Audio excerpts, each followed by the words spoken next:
What's up, guys? Welcome back to the Realeyes The World Podcast. Um, Today we're gonna do something a little different, rather than the lecture style um, episodes that I've done in the past. I want to do this episode as a recap on my recent trip to Peru, and so unfortunately I got sick after coming back home. I don't know if it's virus or allergies. The weather's been wonky here. 30 degrees one day, 60 degrees the next. And in the past, my allergies would react to that. But yeah, I'm gonna try to mute the mic when I have to cough or sniffle, whatever. And I apologize in advance if I do miss the mark.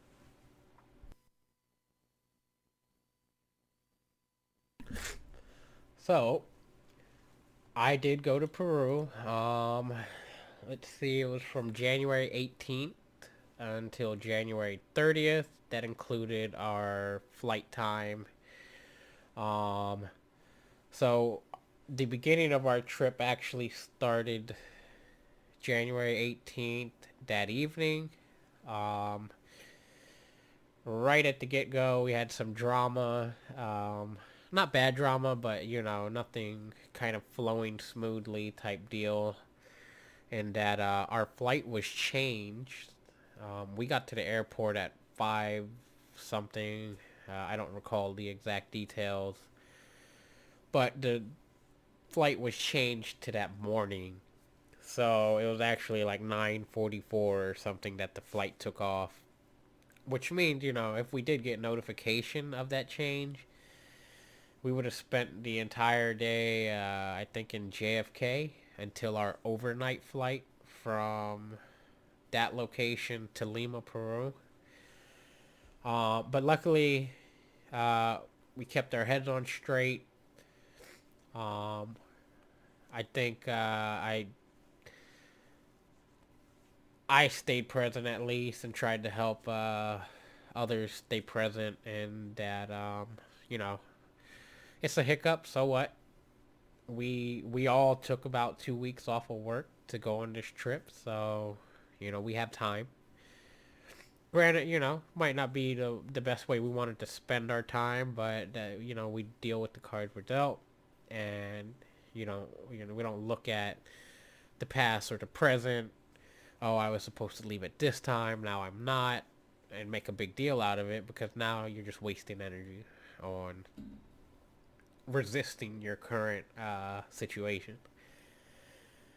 But my wife called the airline, and whatever came through, the people at American Airline, they they pulled some strings together and they got us to Peru. I think 30 minutes sooner than our original flight detail, or flight itinerary.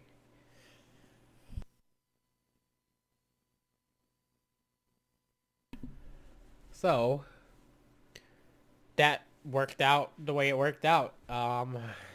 And at some point there was so who all went was me, my wife, and my mother-in-law. Um, and so at some point there was some finger pointing, like, why didn't we catch this, or why weren't we aware, as if the factors at hand were in control when they were not. And the automated systems that's supposed to tell you your flight changed, that didn't pull through for us. We didn't do the online check-in, which lesson learned. uh we'll be doing that from now on. But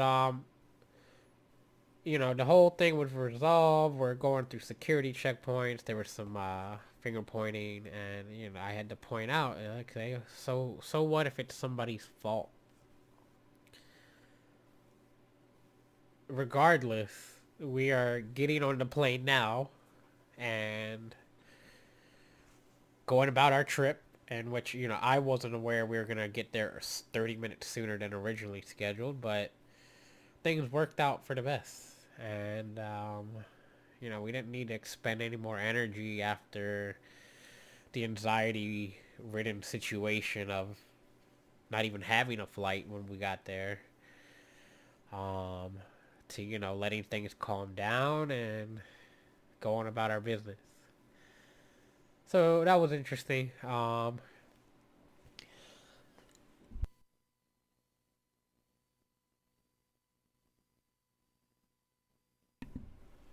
So yeah, we got on the flight. I Due to the situation of throwing together everything at the last minute, my wife and her mother sat together. I sat by myself all the way in the back of the plane where there's actually no recline. Interesting fact. But I met a young lady there, and if you follow my Instagram or the blog, I did make a post kind of shedding some light on those details. But I met her on that plane. Um, we got into, small talk, and eventually we got into a talk about what she does for a living. Um, and it's somewhere. Hold on, let me pull the thoughts together. So, what she does for a living is at a college. She makes sure the culturally diverse students um, feel welcome to that college. So obviously, if they're coming from another country to America, different religions like Muslim or Hindu, or just coming from poverty-stricken areas, she makes sure she coordinates, like to make them feel welcomed, and I guess she does different things. So long story short, in my eye, that sounded like something, kind of like mental health. Oh, and you might think mental health different than myself, but that's in the realm of, okay, we're taking a human out of their usual environment and putting them into a new environment, and we're gonna help them integrate with this new culture and new people and so on. So anyway, that inspired me to tell her my story, and obviously I didn't have any career work to discuss, being that I'm currently not employed.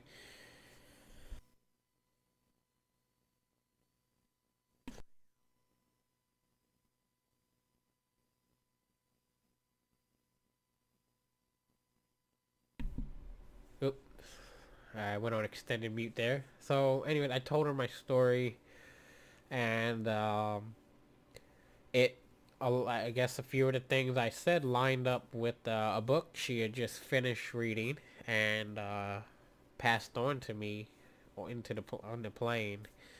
The Four Aggregates by I'm sorry, I just want to make sure I get the name right. Don Miguel Ruiz. And so yeah, coincidentally I was listening to a podcast with the author's son, Don Miguel Ruiz Jr., and which it kind of resparked my interest in this book. And oddly, it shows up on the plane for me.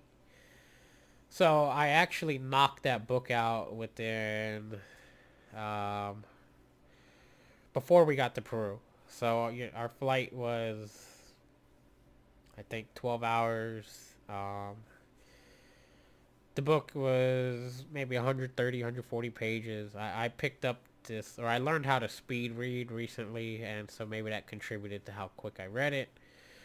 But a lot of the stuff in that book I thought was interesting. It was kind of like the Toltec, or I don't want to necessarily say Mexican version, but this is from the Toltec people who predate the current inhabitants of Mexico, which we would call Mexicans. But yeah, their whole perspective on life that aligned with enlightenment and self-awareness. It was it's pretty interesting to hear it from another view. Just like I find interesting the way the different religions, like Buddhism, Hinduism, Christianity, uh, whatever else there is, they're all almost different perspectives on the same subject of self consciousness, enlightenment, whatever you want to call it. So there's a Toltec version, and if you think about the way the continents were in the past and before the Europeans started coming over, they found the same thing as people thousands of miles away, and so many words are talking the same idea.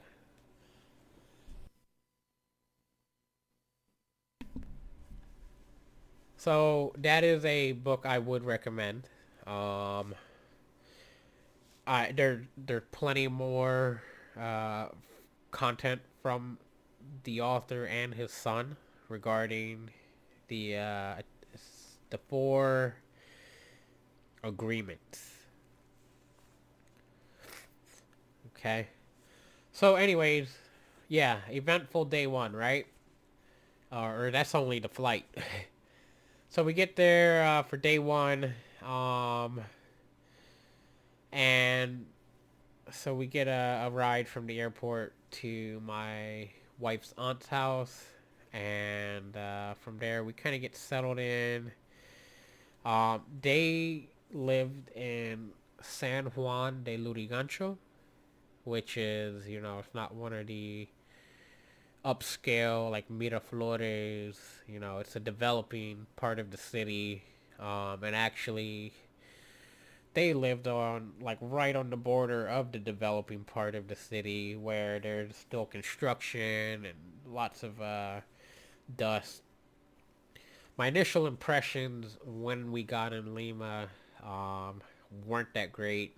So number one, the just from the trip to the airport to their house, just seeing all the city blocks built, and they're not necessarily city blocks like what you would see in the U.S., but it's just even difficult to differentiate a business from a home. And I kind of get now why, and that a lot of people run businesses out of their home in Peru. But the city's really populated. It's very dense. The traffic is like a free for all, except I guess in the same city, or the more developed parts of the city where there are traffic cops and stuff. The traffic there is somewhat crazy, but at least people stop for the lights. Once you get outside of that area, it couldn't even the lights couldn't even matter. It's a free for all, and surprisingly, I didn't see one accident in any of the entire trip. Um, these guys drive inches within each other. There could be 3 lanes painted on the road, but we're fitting 4 or 5 cars wide. So it was pretty cool. As a driving enthusiast myself, I picked up some pointers, I would say, and that they make our normal driving around the suburban areas and urban areas outside of the city in the U.S. They make it look like we're Sunday cruising. You go into D.C., New York, you get some of that aggressiveness, but I don't believe I've witnessed anything as aggressive as in Peru. But anyways, yeah, so very dense. The traffic's crazy. On top of that whole free for all style of driving, and then the outer parts that aren't developed, very dusty environment. I don't believe that could be a very healthy living conditions for the people there. Um, But regardless, they're there, and at least the people we were staying with had no complaints.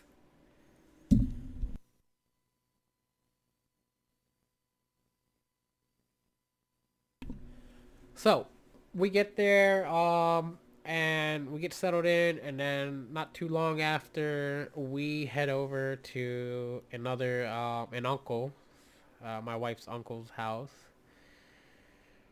and it's quite the scene. There's music blaring into the house. These are like studio grade speakers pointed inwards to the house.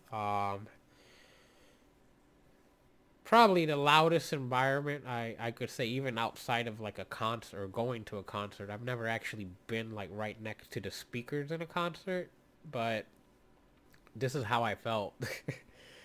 And so it was a little much. I was able to sit outside. That way the music wasn't blaring directly into me in my ears. I mean, you could feel the sound notes just vibing through your body the way it was set up. But yeah, so that turned out to be about a 6 hour visit. The music was going the whole time. The beers got open and people got to drinking. So it was kind of like a little pop up party, and yeah, overall it was a good time. Although at some point I did feel stranded, and that I couldn't go somewhere if I wanted to. People were advising me against walking around and just going off on my own. So it's kind of like I was stuck there. Um, so I did have some not really ill feelings, but there were some feelings there about how this was all personal, like, and it sounds selfish to even say, but how I was just there and, at the mercy of what everybody else was doing versus, doing something I would have wanted to do, or, um, just doing something else in general rather than sitting around listening to music and drinking. That's obviously not how I live my life anymore. Being, I've set up this podcast, the things I talk about, whether that's obvious or not. That's a different lifestyle that I used to, I don't want to say live, but be involved with. And that, it was kind of, I don't know. But it just wasn't where I wanted to be at that moment. So, anyways, we left there, and then we went over to one of my wife's uncle's house. Met some more people, set up some plans for when we got back, and then we finally went home. Now, mind you, I've been on a very nice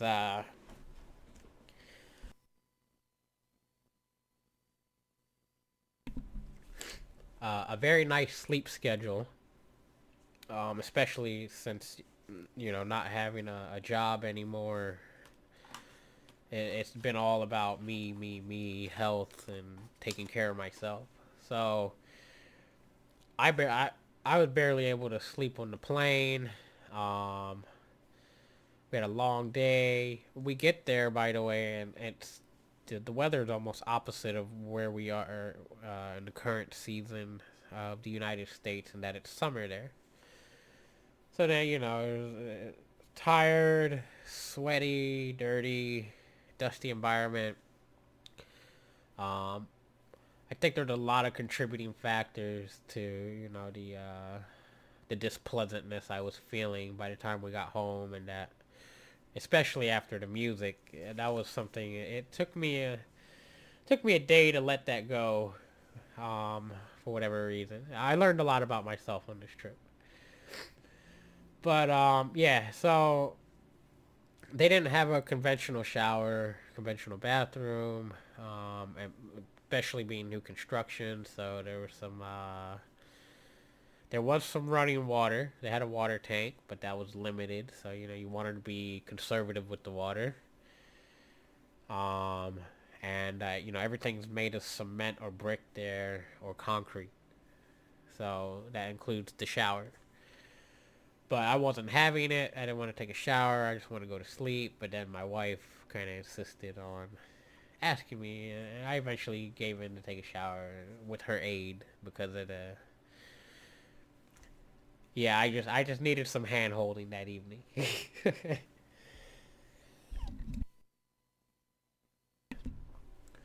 So, um, day two begins with us waking up early. I think about 3 or 4 a.m. So we got a couple hours of sleep, and that we needed to catch our flight to Cusco, and so that was a short intermission between those days. So we get up. We only took so much stuff. We didn't take all of our baggage because we're coming back to Lima later in the week. But we took a lot of our stuff, less bags, and got on the plane. No issues getting on the plane. We're flying domestic at this point, um, from Lima to Cusco. And so we get there, and we are greeted by a family friend of my wife and mother-in-law, and really, really good people. Um, they actually helped, or they put the tour together for us, and so they picked us up from the airport, got us to our hotel, and our tour actually began at like 1 o'clock that day. So we got to the hotel. We, I believe we went to the market. Yeah, we did go to the market. So we went to one of the markets and got breakfast. That's pretty cool. These markets are, if you would imagine like a farmer's market, except there's also like vendor uh, stations or booths set up for people that cook and serve food. So yeah, that was pretty cool. We got some fruits also. I was very taken by the quality of the fruits and vegetables and the cost over there. That's one thing I've been looking for since I got back, actually, and where I can find a similar experience here in the United States. So yeah, the fruits are very fresh, and very cheap. Uh, I don't think, I can't say for sure, but I don't think they have to deal with the shipping, from hundreds to thousands of miles, and getting the boxes and setting them out. I think these people are, they're local, driving over with their trucks, set out all them fruits and go, make money. But yeah, that was very impressive. I walked, not on this particular day, but on another day, I walked away with about 10 to 20 pounds of fruit, or the equivalent of 5 to 6 US dollars, because everything was bought in kilos, and or bought by the kilo, and bought in soles. So if that doesn't give you an idea, there's a 1 pound thing of package of strawberries, at least around here. If you catch it on sale, it's $3. If not, it's $5. So I got about 19 pounds of other fruits and vegetables for the same price, that one day.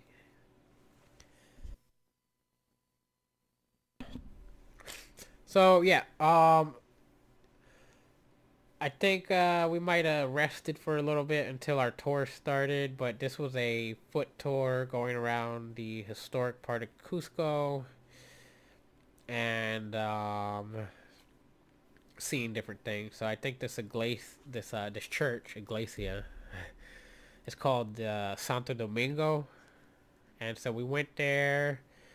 Um, I couldn't help but think of the violence and just probably the hostile taking over of the area from the Incans and whoever was the tribe at that time, or natives, when they came over to spread Christianity. Um, Although I did find it interesting that they kind of preserved certain things, I guess, and allowed the cultures and religions to kind of intermix. Um, so then that was in the city. Then we drove, I guess, a little bit outside of the city, and I don't have the name of this place, but it's pretty similar to like Stonehenge. The big giant rocks that you could only wonder how they were moved and positioned. So we went and saw a couple sites outside of the main part of the city, and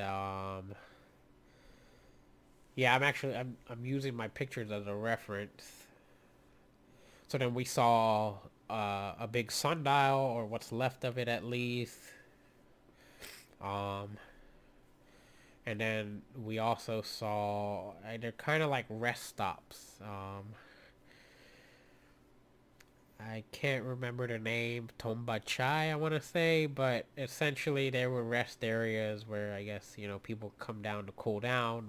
They got water plumbed coming out the mountain, and this is ancient stuff, but it's coming out the mountain, so where you could dip your head under, grab a handful, rinse yourself off, cool off, and then they had like shaded or caves where you can pretty much go in to get out of the sun. That was pretty cool. And then I bought a poncho there, and that in itself was an experience, and that I was prepared to pay the tourist price, where the people with me were not. And they were criticizing the price, and there was a couple. It was a poncho made from alpacas, hair or fur, and so it's handmade, I would assume, but there's some like stitching, some threads hanging out. And once you start to really pick apart at it, yeah, there was like a lot of things, and so I kind of felt bad for these people, and that the aggressiveness, and I understand in business, you gotta earn your money. Um, However, something drew me to that poncho that I wanted to get it, and the people around me were kind of picking it apart, and almost like they're trying to talk me out of it, of getting it. But yeah, so I kind of felt bad because they were trying to fix the threads that were loose, and we were holding up the tour bus at some point, and trying to bargain at the same time. So regardless, I got that. I got it. Um, I heard a couple things else about it throughout the trip, like, oh, we saw that same one for cheaper, but this one had a value of when it was found, and all that stuff. Um, I'm a firm believer in, when you come across things now, uh, that the timing and location is all important. So, yeah. So, the night ended with us eating guinea pig, which was first for me. Um, I didn't want to be rude and not eat the food, but also I wasn't aware of how to eat it. Like I don't normally eat the skin off of like chicken, and I think the skin is the bulk of the meat on they call it cuy, or the guinea pig. But the little meat that I was able to find, it did taste like chicken. Um, so that's that. Um, I don't have any problem eating meat right now at this point in my life. So, whatever feeds the people feeds the people.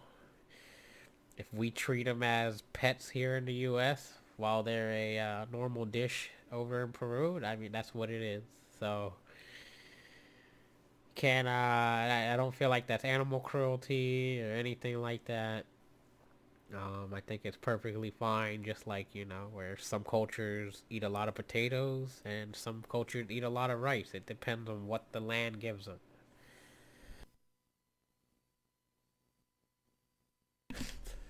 So yeah, so then day two, we have to wake up early again. This day we are going up to what is called uh, Seven Colored Mountain. You have to forgive me not knowing the Spanish names. I think it's like La Tierra de Siete Colores, which is actually like the land of seven colors, not necessarily the mountains. But I was quite surprised to find I had a lot of stamina and energy to do these hikes. My mother-in-law could not make this hike to the top. She took a donkey, and even the last, I don't know how, I'd say 50 yards or so, the incline was very steep, and at that altitude, the oxygen's thin, and so my mother-in-law couldn't make it. It took my wife some time. You take a couple steps and take a break. It's like it's like HIIT, high intensity interval training. But for me, I had no issues hiking, which I don't hike at all. All I do is yoga. I don't even do my cardio no more. I do 30 minutes to an hour of yoga nearly daily. Um, Plus the healthy eating, I was actually comment on that. I was taken. I think I heard some couple struggling, and they wanted soda. They're like, I need soda as to quench their thirst, and I'm like, wow, yeah. I mean, I don't intend to judge, but it's very obvious the state and quality of life people have by their bodies, right? Your body would reflect how much you take care of yourself. And so these folks were overweight and they're feeling beat from the hike, and they want soda. I was just taking somebody under a stressful situation such as exercising would want something other than water. But I should say, there was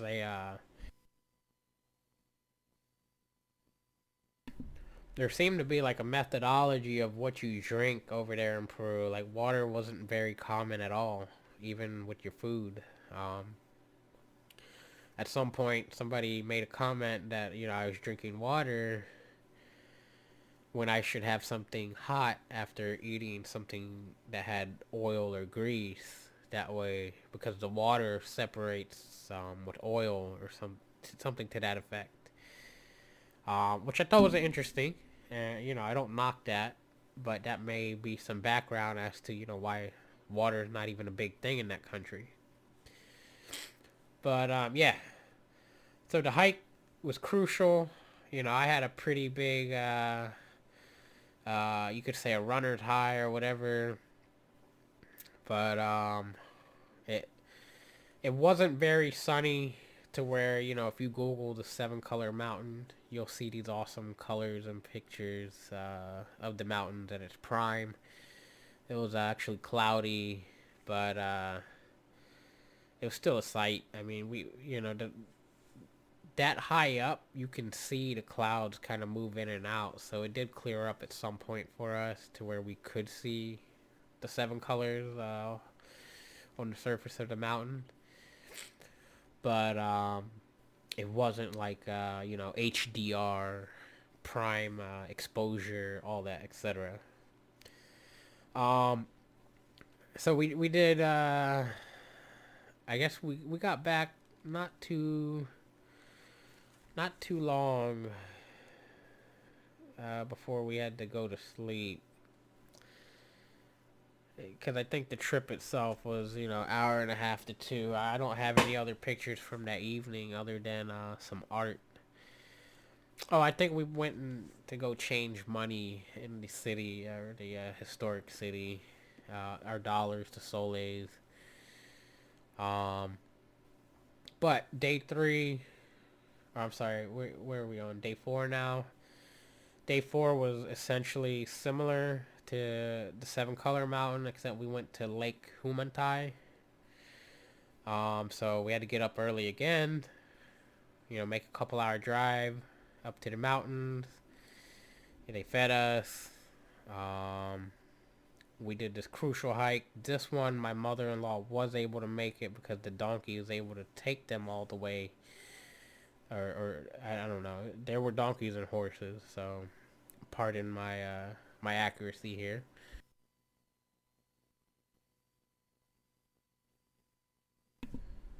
But yeah, this was a similar hike. I think the altitude was lower, or might have been higher than the Seven Color Mountains. Um, it was about the same hike time, but once we got up there, very beautiful. This is pretty much a lake, I think. Water pulling up there in the mountain. It's a lake up in the mountain for one, and this is just from like the snow melting off the caps of the higher up mountains. And yeah, so that was that was a cool experience. The weather wasn't the best again, but being up in the mountains, the clouds are pretty active, and so we actually did get rays of sunshine here and there as the clouds moved in and out. Um, so I'm looking through here. We had now my mother-in-law had to do the hike back with us, and so that wasn't too bad. I kept an eye out for her. Um, my wife was good. Going down, it's always the going up part's the hardest. The going down, my only gripe with the going down is my foot kept wanting to slide within my shoe, and so that kind of caused some irritation of rubbing with my toes on the outside of the shoe, or the outer perimeter of the inside of the shoe. Now this one we did get back early, and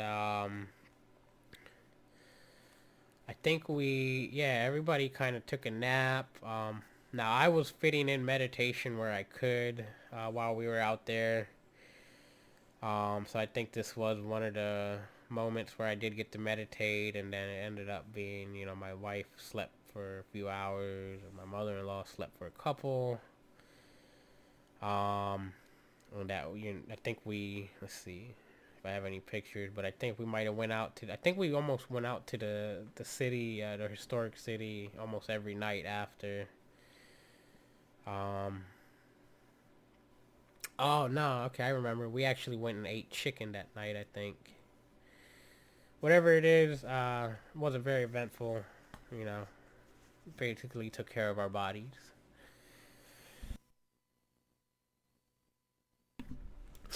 Alright, so day four. Day four was a little different in that we had to make sure, I'm sorry, day five. Day five of the trip, day four in Cusco. So we had to make sure we were bringing clothes because we weren't coming back um, to the hotel that night because we're going to Machu Picchu the next day. So us staying in the town of Machu Picchu would save us some time, and so we did a tour of the Sacred Valley for day five, and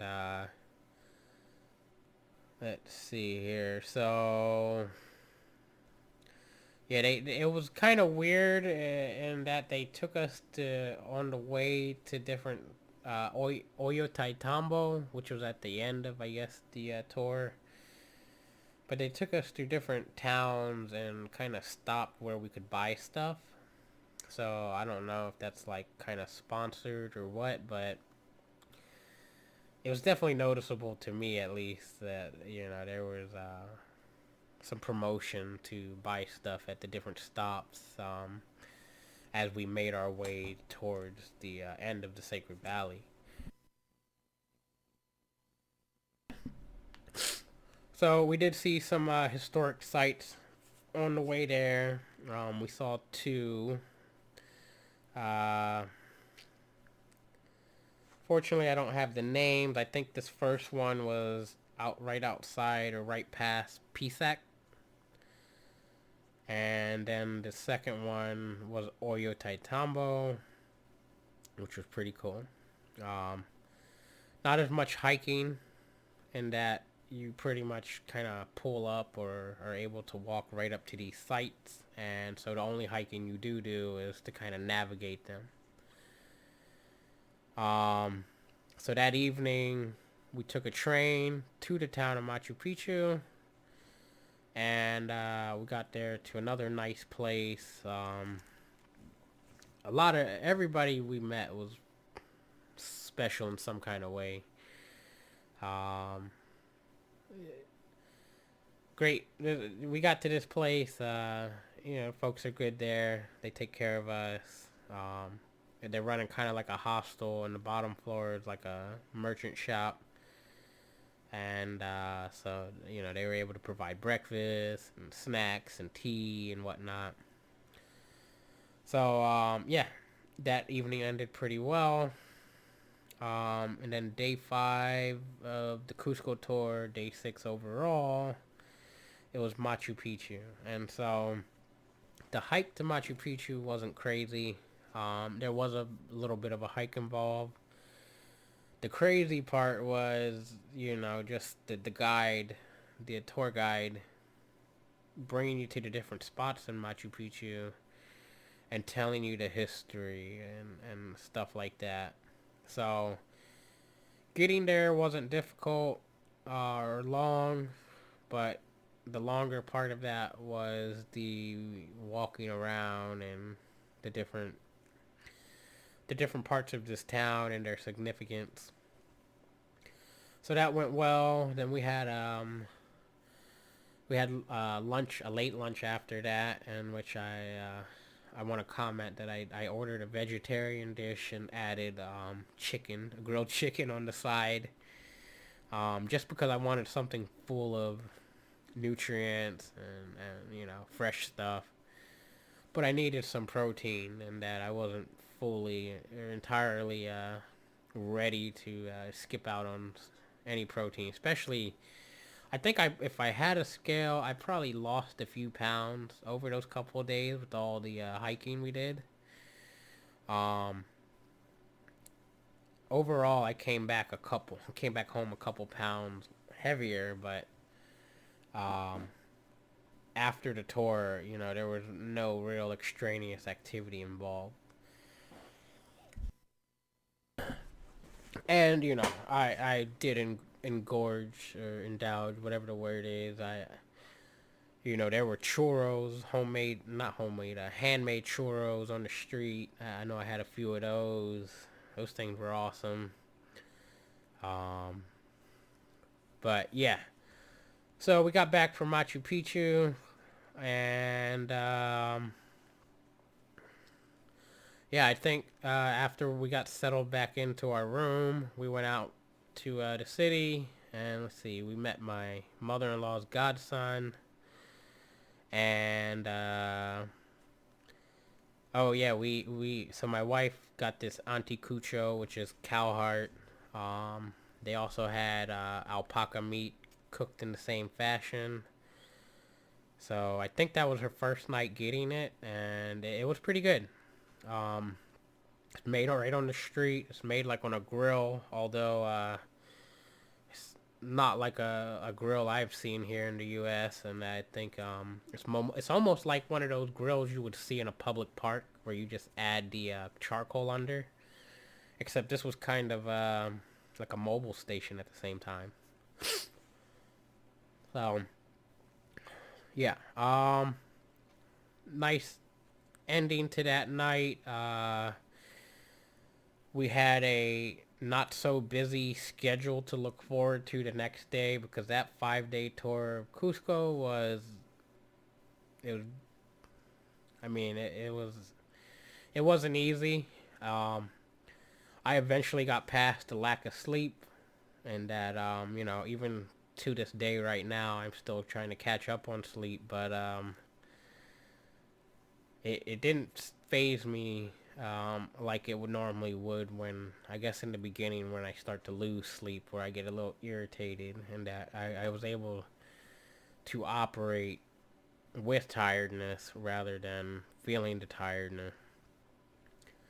But yeah, the next day I tried to get the family to go to do a yoga class with me, but that didn't pan out, so I just went on my own. And then I met a yoga teacher after that, which the bombshell here. I will be returning to Cusco in 2 weeks to do a 200 Yoga Alliance certified training under this teacher.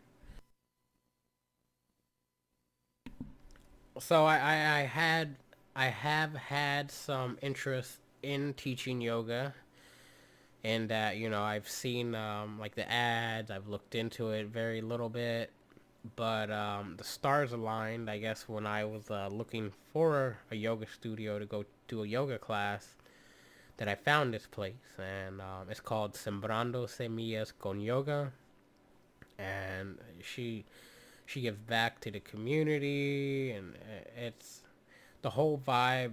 I was digging it. I didn't even have to second guess, is this the school I want to go to, and that that's what I'm gonna do. So that did create some tension, um, and that before I spoke to the yoga teacher, I had put it out in the air for my wife and I, and so she had some ill feelings about that over a couple days, in which whenever we started to talk about it, she would kind of cut off. But the bubble kind of exploded that night, and that for me there was a frustration, and that it was almost like I had to force it, and at the same time, I saw no harm in what I wanted to pursue, but everybody else seemed to have looked at it as if I was abandoning my family, and you know, abandonment's a very strong word, because abandonment means to not come back. In which I was only asking for 6 weeks, and it wasn't even really asking, but to coin it that way, I was only asking for 6 weeks away and not an eternity.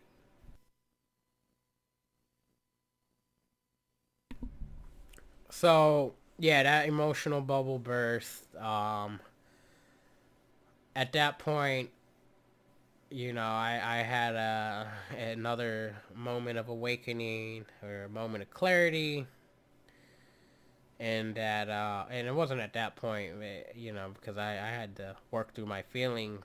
I realized this was something I wanted for the first time in months since I started meditating. I haven't really wanted anything. I've just been going with the flow. Um,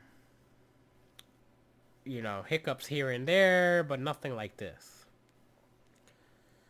But I realized, that I was forcing this, and at one point, kind of just disappearing crossed my mind, because at the root of it, the issue was money.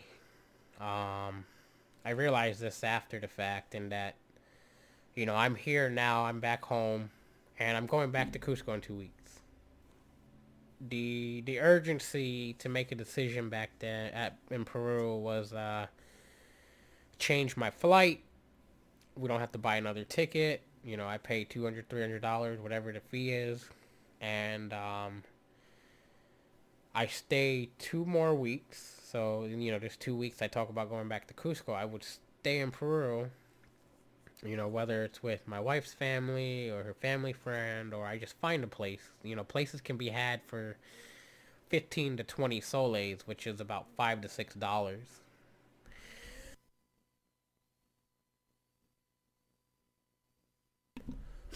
So, yeah, at the root of that issue was us trying to save money, which, we had to swallow the plane ticket cost. The cost of the training remained the same. But, we could have saved $500 or $600. Shoulda, coulda, woulda. Um, but I realized that later in the night, and especially for me to entertain any idea of just disappearing and coming back home in 6 weeks, that that wouldn't have went well. And I think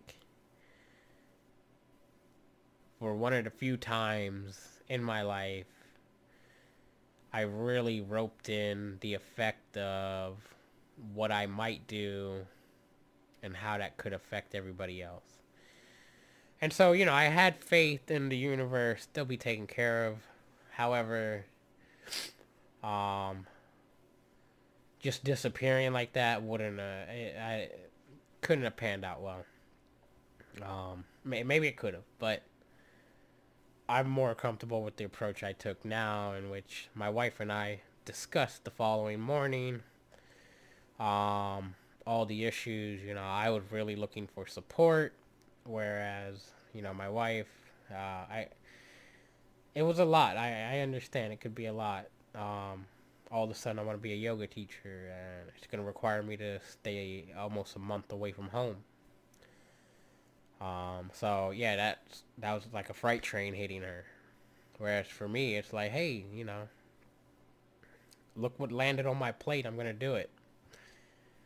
I don't look at the sheer size of things, and that this is where I'm at now. This is what I'm going to be end up doing, or I don't even look that many steps down. I don't have a great big master plan. I'm just doing things as they come up.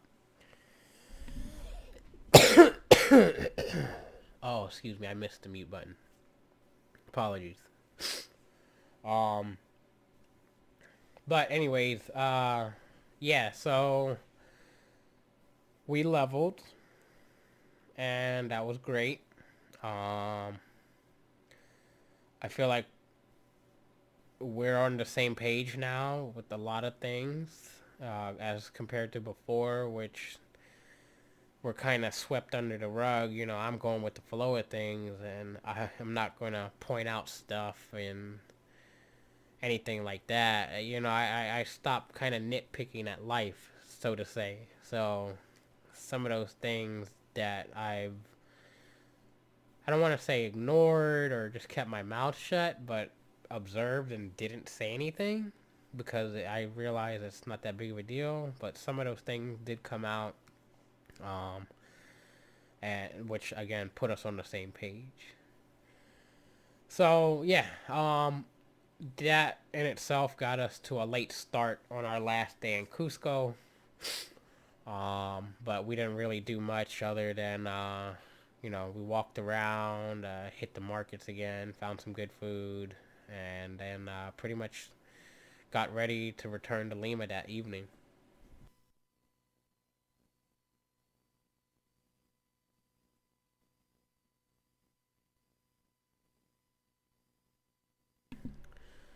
So the next day, I yeah, I think we had to take another early flight out of Cusco back to Lima.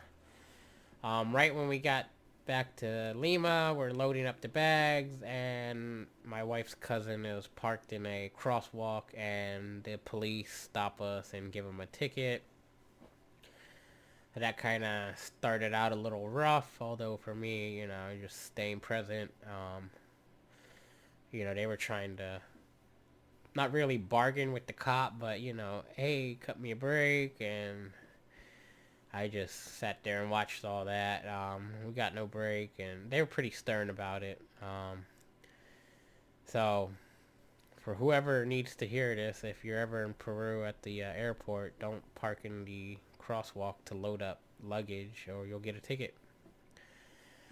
But yeah, so we got back to my wife's aunt's house that we initially arrived at.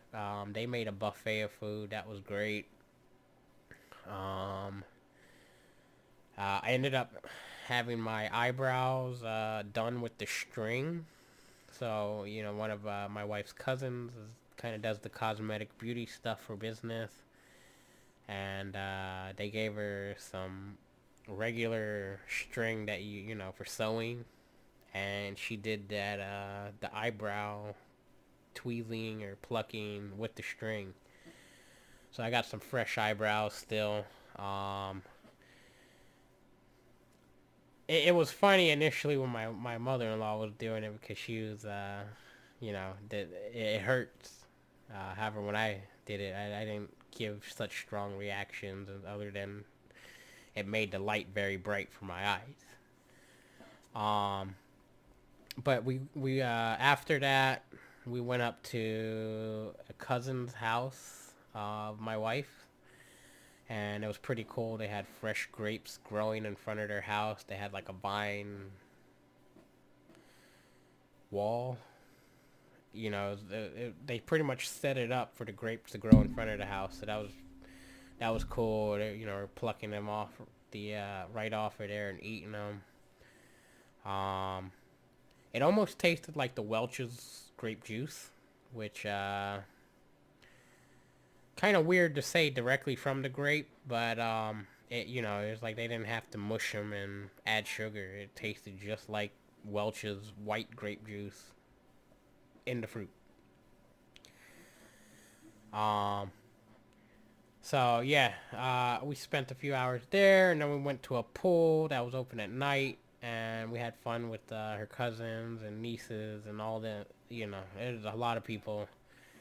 We were playing like monkey in the middle and some kind of volleyball, hitting the ball back and forth. And this is all at night. The water's supposed to be warm, but it wasn't as warm as we would have thought. But I'm sure it could have been colder. Um, and then the next day, this was day 10 of the trip total. We started off by going to the market, and that's where I mentioned earlier I got those 20 pounds of fruits for $5 or $6 US. Um, and yeah, so I had the ideal breakfast. So I guess you could say, I had a avocado, a plantain, um, guanabana, which I don't know what's the name in English for that. And I had some fresh small chicken eggs. I don't know, they were hard boiled. They were so small they would have looked like bird, like your regular bird. It looked like right out of the nest. Um, Although it was explained to me it's like a smaller chicken. But those were good. And then we went to Miraflores for the day. So the trip itself was like an hour, hour and a half. We had to go through traffic of several cities to get there. And then we walked the boardwalk there. Um, Wife took a lot of pictures. They had some kind of like love romance park. We were there for a while, taking pictures with the different statues and stuff they had there. Um, and so yeah, then the trip back. I think that was like kind of like peak rush hour traffic. So the trip back I think was like 2 hours, and then there was this big party for one of my wife's uncles that night, which was why I actually stayed till that night instead of leaving um, earlier in our trip. Like instead of just doing 7 days, I had this oddball 10, 11 days that I was gonna be there. But yeah, so this party, it was awesome. Um, they kind of shut down the street and they added like a tent in front of his house. So it was like, a walk-in area, part of the street, but it was closed off and connected to his house. So I actually drank for the first time. And I had a couple sips of beer here and there over the months and a couple times in Peru, but I actually drank at this party, and I didn't get like wasted, unconsciously drunk, but it was enough, to feel good. Um, and I smoked a couple cigarettes, so I actually stopped smoking cigarettes back in May 6th. But the whole vibe of the party, it was something said it was okay, and so I kind of let loose, and I don't want to say I've had a fear of going back to the way I used to live, but there was something that said, hey, once in a while, this is fine, and just like everything else I've learned in life, it's good in moderation. Too much of anything is bad, and so yeah, I smoked a couple cigarettes and I drank a couple beers. I had fun. I danced. I'm not much of a dancer, but I danced for hours that night. Uh, Although, I got this little basic two-step going, and somebody told me how to listen to the rhythm of the music, one of Erica's cousins. And so, things kind of clicked there for me to be able to dance.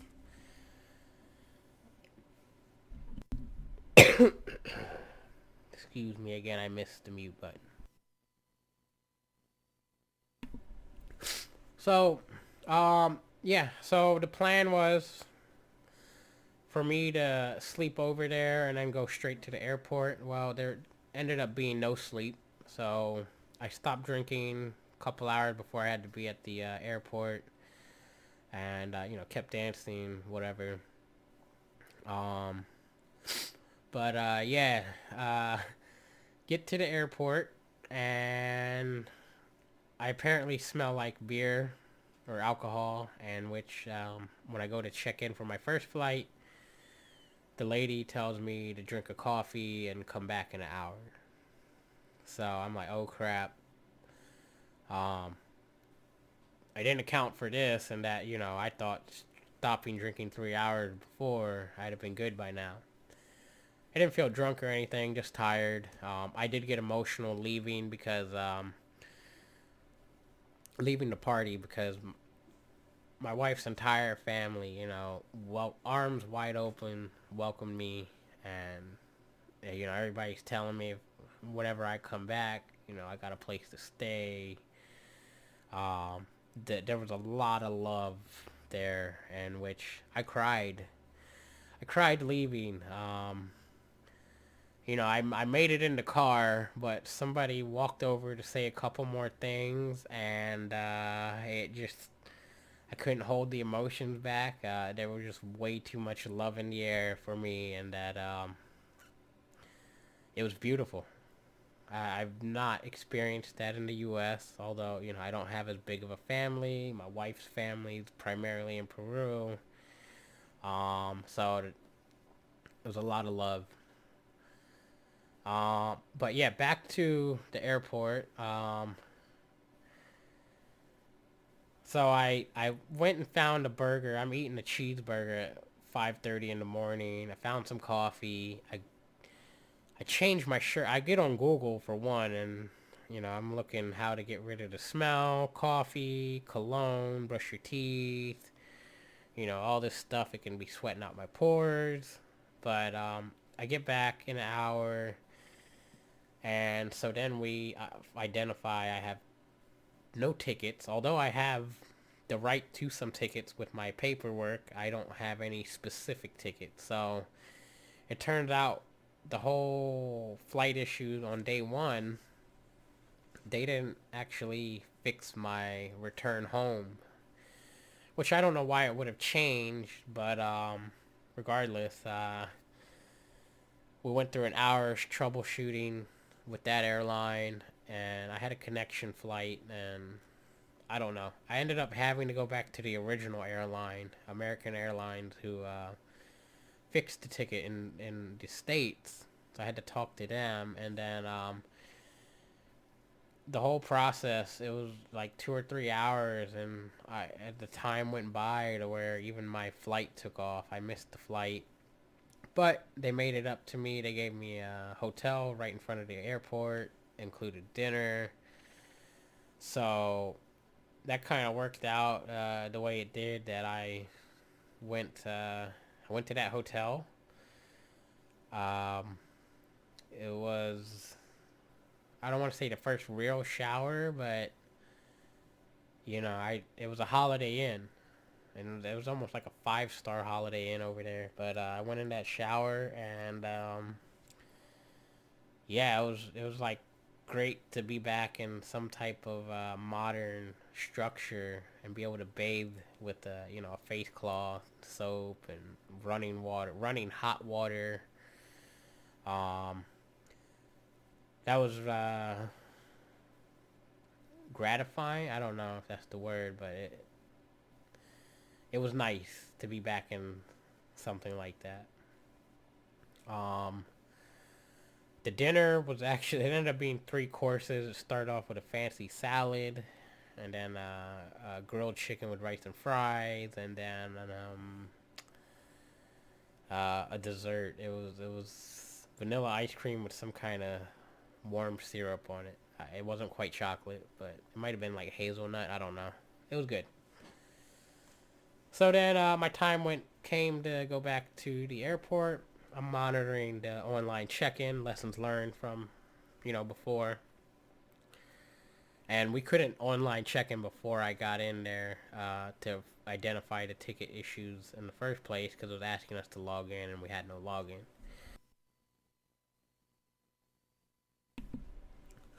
So I see my flight gets delayed till 1. I'm like, okay. And obviously that we can't have that because that's gonna delay all my connections. And then I get to the airport and it's now delayed till 6. I was like, oh wow, okay. So I wait in this long line. Now, mind you, I'm at the airport on my own, and so I felt a little bit of anxiety building up. There were still some emotions from when I left the party the night before, and that I just felt lonely. After the entire trip was with family, my wife. To top it off, this guy was with his wife behind me, and they were all lovey-dovey, and obviously being there for each other while who knows what's going on with our tickets, and yeah, they're sticking it out together. I'm over here, all I got is me and my breath, which turns out to be enough, but that's what got me through. um but yeah, I don't normally have those emotions, so that was another observation or thing I learned about myself over this trip, and that I still do have. I don't want to say it's like a genuine love, but there's that type of love or desire to be around loved ones not very often. So, for whatever that's worth, that was maybe I need to get back. I need to find that side more often. But yeah. Anyways, made it to the beginning of the line. Things line up. He gets me on a flight in a couple hours, and I just barely make it because you have to go through customs, immigration. I don't. It's like 20 checkpoints when you got to leave a country.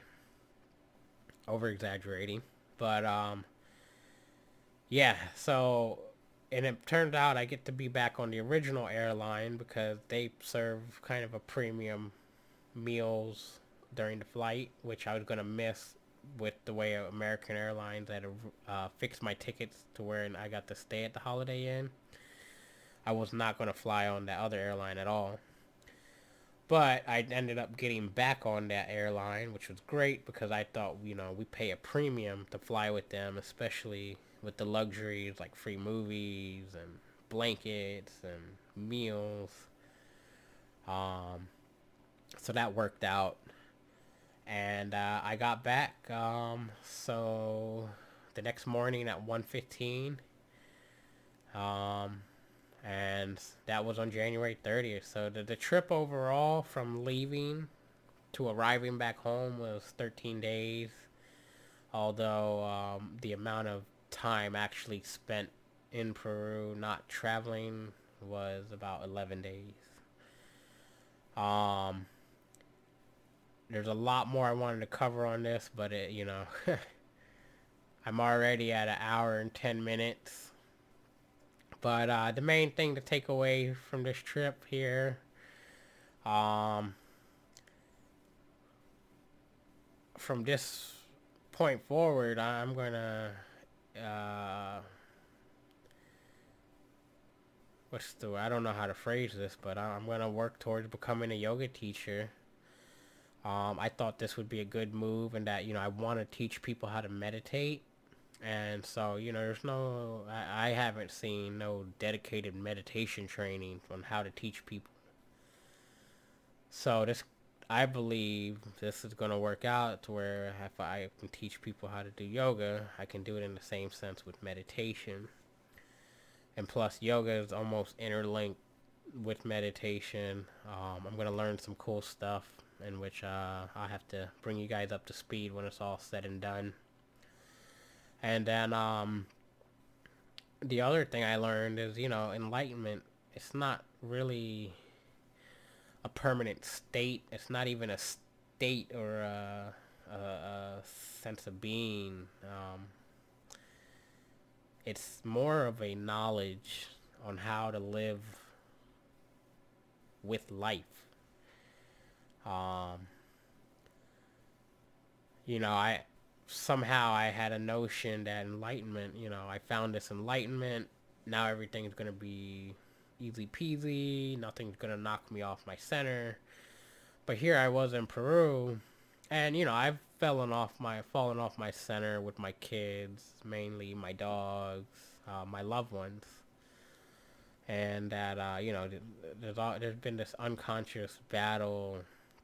Well, for me it's consciously battling their unconsciousness into things I don't see are very good for their health or overall well-being. But I learned there that things are the way they are. I have no right to take away other people's suffering. Everybody will awaken when they're ready. And these are things I've heard, but it just, like everything else, it's like once you get it, you get it, no matter how many times you've heard it before. And so then that brought me to my, overall understanding that, you obtain enlightenment, that's not the top. You gotta sustain it. And in the sustaining it, that's just giving yourself that room within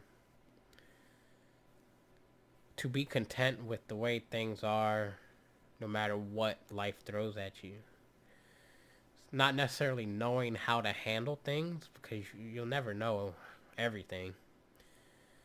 But it's knowing how to not go off course, off path, or make one bad destructive decision to throw everything away when life hits you with its next surprise.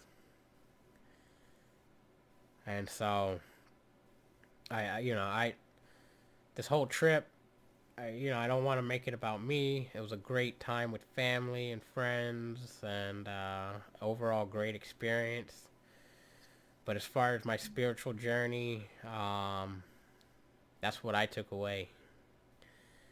And so, I realize I still have some form of attachment with my family, and that I don't want them to suffer, which in itself is a desire, right? And so it was almost like a catch-22. I don't want them to suffer, but they're going to suffer from me pointing out the suffering. So brand new perspective, some food for thought if you've never thought of things that way. Um,